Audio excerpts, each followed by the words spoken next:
بسم اللہ الرحمن الرحیم۔ السلام علیکم، میں میاں محمد اشفاق ہوں۔ سپریم کورٹ میں کیس تھا لیول پلینگ فیلڈ کا کہ پاکستان تحریک انصاف کو لیول پلینگ فیلڈ دی جائے، لیکن مزے کی بات یہ ہے کہ اس کیس میں کچھ ایسے ریمارکس، کچھ ایسی چیزیں دیکھنے کو ملی جو میں آپ کی گوش گزار رکھنا چاہتا ہوں، اور اس کے بعد آپ خود فیصلہ کیجئے گا کہ وہ جو لفظ میاں نواز شریف نے ادا کیا تھا کہ بغض سے بھرے ہوئے یہ 5 ججز، تو یہ بغض والا جو لفظ ہے یہ کہاں پہ ٹھیک بیٹھتا ہے۔ اب مثال کے طور پہ اس کیس کے جب ابتدا ہوئی تو اس ابتدا کے دوران شعیب شاہین نے اپنی جگہ پہ لطیف کھوسہ کو پیش کر دیا۔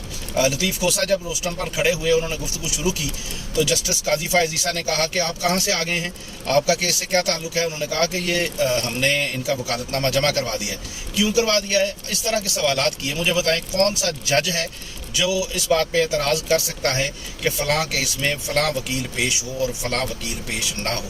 آگے چلیں، پھر اس کے بعد انہوں نے ان کے سردار لکھنے پہ، سردار بولنے پہ تنقید کرنا شروع کر دی، اور یہ کہنا شروع کر دیا کہ سرداری نظام ہے وہ اب پاکستان کے آئین میں اس کی کوئی گنجائش موجود نہیں ہے، اور آپ اپنے نام کے ساتھ سردار لکھ رہے ہیں۔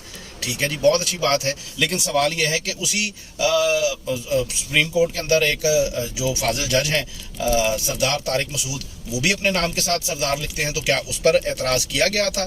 آگے چلیں، اگر آپ بلوچستان کی بات کریں تو وہاں پر تو کون سا ایسا سیاستدان ہے جو ان کی اسمبلیوں کے اندر موجود ہو بلوچستان کی، اور وہ اپنے نام کے ساتھ سردار نہ لکھتا ہو؟ تو اگر یہ سارا کچھ ہوتا رہا ہے اور ہو رہا ہے، تو پھر جب آپ ڈائریکٹ چیف جسٹس اپوائنٹ ہوئے تھے بلوچستان ہائی کورٹ کے، تو کیا اس وقت آپ نے اس پر اعتراض کیا تھا کہ مطلب کیوں سارے یہاں پہ سیاستدان اپنے نام کے ساتھ سردار لکھتے ہیں؟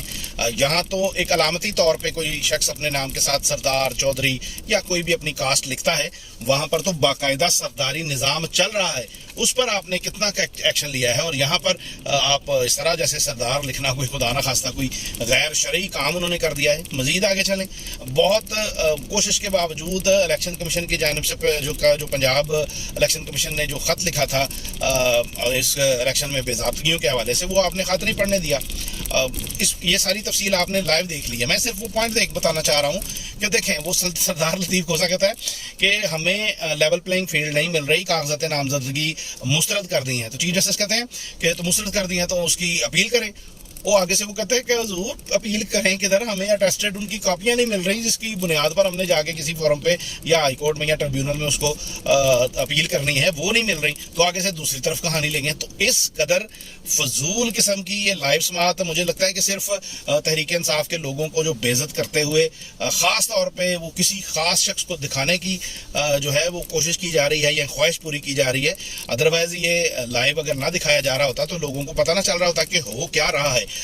پاکستان میں ایک پرانی روایت ہے کہ کہتے ہیں کہ کسی مسئلے کو اگر دبانا ہو تو اس پہ کمیشن بنا دیا جاتا ہے، اور اس کمیشن کو جب کچھ عرصہ گزرنے کے بعد اس پر عمل درآمد نہیں ہوتا تو اس کے اوپر ایک اور کمیشن بنا دیا جاتا ہے۔ تو جناب چیف جسٹس صاحب بھی کچھ اسی طرح کی صورتحال کرتے ہوئے، غصہ پتہ نہیں کس چیز کا ہے۔ جو پی ڈی ایم کا موقف ہے وہ آپ کی گفتگو کے اندر ہم سن رہے ہیں، جو پی ڈی ایم کے جو لوگ ہیں وہ ٹاک شوز کے اندر باتیں کرتے ہیں، وہ آپ عدالت کے اندر باتیں کر رہے ہوتے ہیں۔ جو پی ڈی ایم کا نیریٹو ہے اس کو آپ بلڈ کیے جا رہے ہیں، اور کوئی سامنے وکیل اگر کوئی گفتگو کرنے لگتا ہے تو کہتے ہیں آپ سیاست نہ کریں، سیاست پر گفتگو نہ کریں، تقریر نہ کریں۔ تو کرے بندہ کیا جب آپ نے سننا نہیں ہے، کسی کی بات کو آپ نے اہمیت ہی نہیں دینی؟ تو پھر مجھے بتائیں کہ سنی کیوں رہے ہیں بھائی؟ ان کو کہہ دیں بھائی فارغ آپ لوگ نہ آیا کریں عدالت، اور مطلب چاہ یہ رہے ہیں کہ وہ عدالتی بائی کاٹ کریں، کبھی یہ چاہتے ہیں کہ تحریک انصاف الیکشن کا بائی کاٹ کرے۔ تو یہ ساری چیزیں کرنے کے باوجود بھی مجھے یہ لگتا ہے کہ لندن پلان مکمل نہیں ہوگا، اور ان کے جو مطلوبہ نتائج ہیں وہ کسی صورت پورے نہیں ہوتے ہوئے مجھے تو کم سے کم نظر نہیں آ رہے۔ تو جسٹس قاضی فائز عیسیٰ صاحب خود سیاسی گفتگو کر رہے ہیں اور دوسروں کو کہہ رہے ہیں کہ سیاسی گفتگو نہ کریں، تو اس کو کہتے ہیں کہ خود میاں فصیحت، دوسروں کو نصیحت خود میاں فصیحت۔ تو انتہائی دکھ ہو رہا ہے یہ ساری صورتحال دیکھ کے۔ آپ اگر 60 سال پرانا کیس نکال سکتے ہیں تو پھر لاپتہ افراد کے بارے میں جب بات کریں تو کہتے ہیں اب تو وہ کچھ ہو نہیں سکتا، اب تو وہ حکومت نہیں ہے، اب تو وہ کوئی معاملہ نہیں ہے۔ کیسے لوگ ہیں یار؟